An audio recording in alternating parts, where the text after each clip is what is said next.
চেয়ে বেশি গজব নাজির হয় জুলুমের কারণে। আজকে বাড়িতে যাবেন, ঘুমিয়ে ঘুমিয়ে চিন্তা করবেন আপনি কার উপরে জুলুম করছেন কিনা, আপনি কার উপরে জুলুম করছেন কিনা। নিজের বিবেককে প্রশ্ন করবেন। অনেক ছেলে আছে, অনেক সন্তান আছে, নিজের মা বাবার উপরে পর্যন্ত জুলুম করে। ওয়াল্লাহি বলছি, ওয়াল্লাহি প্রায় মাহফিলে গেলেই মুরব্বী বাবারা চোখের পানি ফেলে কাঁদে, হুজুর একটু সন্তানদেরকে দোয়া ওয়াজ করবেন, হুজুর আমাদের সন্তান আমাদের কলিজা ছিন্ন ভিন্ন করে দিয়েছে, ঠিক কিনা? বাবারা যদি তাদের কলিজা বের করে দেখাতে পারত, তাহলে দেখানো যেত যে সেই কলিজার মধ্যে কত হাজার হাজার তলোয়ারের দাগের, তলোয়ারের আঘাতের চেয়ে মারাত্মক আঘাত। নবী সাল্লাল্লাহু আলাইহি ওয়াসাল্লাম বলেন ইসলাহুল লিসান কাউকুই সাইফ, তলোয়ারের আঘাতের চেয়ে মারাত্মক আঘাত হলো মুখের আঘাত, জিহ্বার আঘাত, ঠিক কিনা? আমাকে মাহফিল শেষে আপনারা জানেন, অনলাইনে যারা আমাকে চিনেন আপনারা জানেন যে আমরা প্রশ্ন উত্তর করি। তো এক মাহফিল শেষে প্রশ্ন দিয়েছি, আমার ভাষাকে আপনারা বুঝেন, একটু কথা বলতে হবে। আমি কানের মজা নেওয়ার জন্য কথা বলি না, মাহফিলটা এখন মানে কানের মজা নেয়া। চট্টগ্রাম মাহফিল শেষ হলো, যাচ্ছি, যাওয়ার সময় বাজারে একজনের সাথে দেখা, জিজ্ঞেস করছে বাজি গিয়ে দে হরে আবাজি ওয়াজ হুনি বেলে গেলাম, ওয়াজ শূন্য না হুন্নি বাজি কেন লাগে বোধ গম লাগে এন ওয়াজ গড়িকে বার ফাড়াই দিয়ে ফোনলা ওয়াজ বোধ গমইয়ে আবাজি ওয়াজ গমইয়ে না তো দিন মিনিট হন আসাই কি ওয়াজ গড়িয়ে বাজি ওয়াজ বোধ গম লাগে মাগার কি ওয়াজ গড়িয়ে হন্য ফাইগুম ওয়াজ কেমন সেই রকম মাশাআল্লাহ, সেই রকম ওয়াজ। এই তো মাহফিলের আগেও সুদ খেত, মাহফিলের পরেও সুদ খায়, মাহফিলের আগেও ঘুষ খেত, মাহফিলের পরেও ঘুষ খায়, মাহফিলের আগেও বেনামাজি, মাহফিলের পরেও বেনামাজি, মাহফিলের আগেও মা বাবাকে গালি দিত, মাহফিলের পরেও মা বাবাকে গালি দেয়, মাহফিলের আগেও মসজিদ খালি, মাহফিলের পরেও মসজিদ খালি।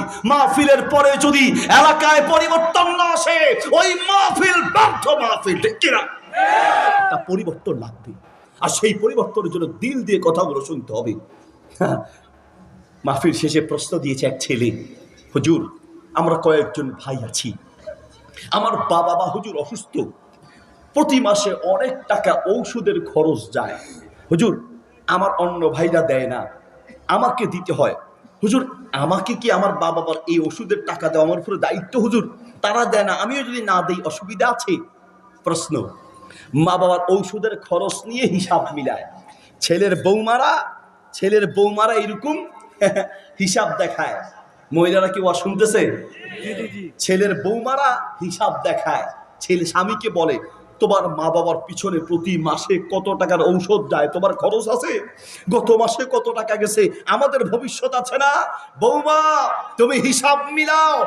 শোনো, কিয়ামত পর্যন্ত হিসাব মিলাতে পারবে না।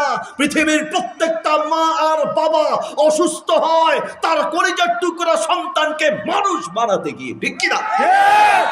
পৃথিবীর প্রত্যেকটা মা আর বাপ, আমি একজন বাপ, আমারও 2 ছেলে 1 মেয়ে আছে, আমি জানি একজন বাপ তার ছেলেকে কি পরিমাণ ভালোবাসে।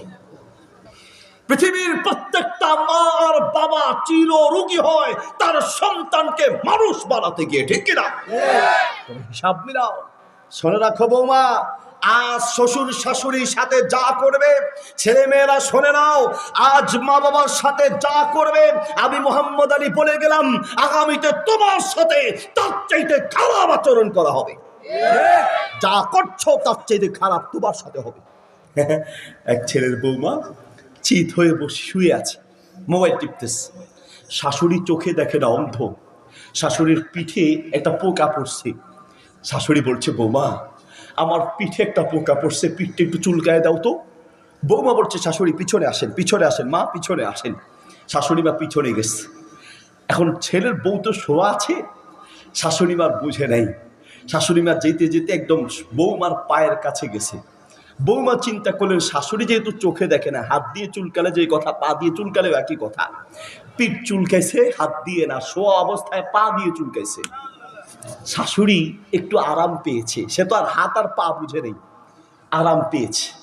আরাম পেয়ে 2 হাত তুলে আল্লাহর কাছে দোয়া করছে, আল্লাহ আমার বৌমা আমাকে যেমন আরাম দিয়েছে তুমিও ঠিক তেমন আরাম দিও, আমাকে যেমন দিছে তুমিও ঠিক তেমন আরাম দিও। এটা দোয়া না বদ্ধ হয়েছে?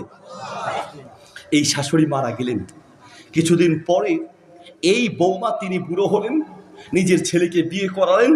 ইনি আগে ছিলেন বৌমা, এখন নিজেই শাশুড়ি। একদিন এই শাশুড়িরও পিঠ চুলকাচ্ছে। ছেলের বউকে বলছেন, বৌমা আমার পিঠ চুলকাচ্ছে, একটু তাড়াতাড়ি পিঠটা চুলকায় দাও তো। বৌমা একদম ভালো মহিলা, দৌড়ে এসে শাশুড়ির পিঠের কাছে বসে গেছেন, পিঠ চুলকাবে। তো পিঠ চুলকানোর জন্য গিয়ে একদম পিঠের কাছে বসে গেলেন, কিন্তু পিঠ চুলকায় না। শাশুড়ি রাগ করে ধমক দিয়ে বলছে, বৌমা আমি তোমাকে বাছাই করে বিয়ে করে আনলাম, আর তুমি আমার সাথে বেয়াদবি করছো। তোমাকে পিঠ চুলকাইতে বললাম, তুমি এসে মূর্তির মতো সোজা হয়ে বসে আছো কেন? বৌমা চোখের পানি ছেড়ে দিয়ে বলছে, শাশুড়ি বাবাকে মাফ করবেন, আমি আপনার পিঠ চুলকানোর জন্য দৌড়ে এসেছি, কিন্তু আমি আপনার পিঠ চুলকানোর জন্য যখনই দুইটা হাত আপনার পিঠের দিকে উঠাইতে চাই, আমার দুইটা হাত অবশ হয়ে যায়। কে যেন আমার হাত দুইটাকে আটকায় রাখি, আর কে যেন আমার পা দুইটাকে আপনার পিঠের দিকে নিয়ে যায়। আমি আসলে বিষয়টা বুঝতে পারছি না। আমি হাত দিয়ে চুলকাতে চাচ্ছি, কিন্তু আমার হাত দুইটা অবশ হয়ে আসতেছে। শাশুড়ি বুঝতে পারলেন। শাশুড়ি বললেন, বৌমা তোমার দোষ নাই, আমাকে পিঠ দিয়ে চুলকায় পারলে দুইটা লাথি দাও, এটা তোমার দোষ নয়, এটা আমি কপালে করে এনেছি। আমার শাশুড়ির সাথে যা করেছি তার ফল আমি ভোগ করছি। বৌমা আজ যা করবে আগামীতে তার চাইতে খারাপ তোমার সাথে হবে, ঠিক কিনা? হিসাব মিলাও, তুমি হিসাব মিলাও। কাঁচা ঘুমাতে গেলেন। ঘুমাতে যাওয়ার পরে 20-30 মিনিট পরে, আধা ঘন্টা পরে যদি কাঁচা ঘুমে কেউ ঘুম ভেঙে দেয়, মেজাজ গরম হয়ে যায় না? মাথা ব্যথা শুরু হয়, অসুস্থ অনুভব হয়, শরীর থরথর করে কাঁপতে লাগবে। কাঁচা ঘুম ভেঙে দিল। একবার ঘুম ভেঙে দিলেই আপনার মেজাজ গরম হয়ে যায়, আপনি অসুস্থ হয়ে যান। আর যেই ঘরে দুধের বাচ্চা আছে, ওই ঘরের মা যে কত হাজার বার ঘুম থেকে জাগ্রত হয়, আর ওই ঘরের বাপ যে কত বার কাঁচা ঘুম তার ভেঙে যায়, হিসাব নাই। একজন মা আর বাবা অসুস্থ হয় তার সন্তানকে মানুষ বানাতে গিয়ে।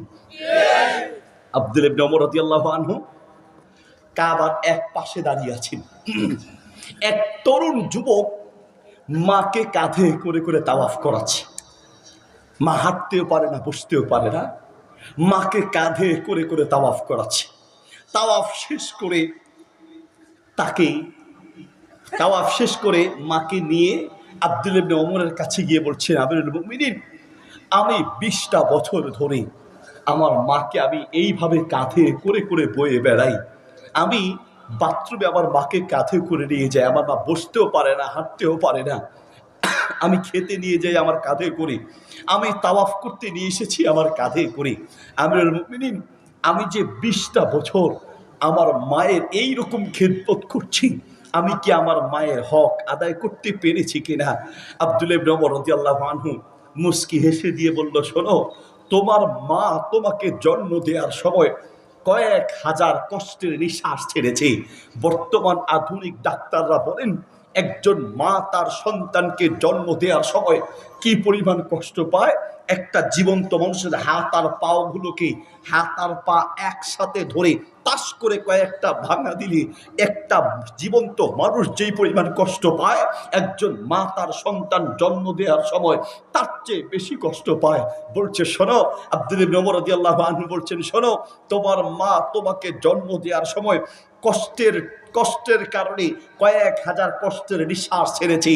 ওই কয়েক হাজার কষ্টের নিঃশ্বাসের মধ্য থেকে একটা নিঃশ্বাসের হক আদায় করার জন্য যদি কিয়ামত পর্যন্ত তোমার মাকে কাঁধে বয়ে বেড়াও, একটা নিঃশ্বাসের হক কিয়ামত পর্যন্ত আদায় করতে পারবা না, ঠিক কিনা?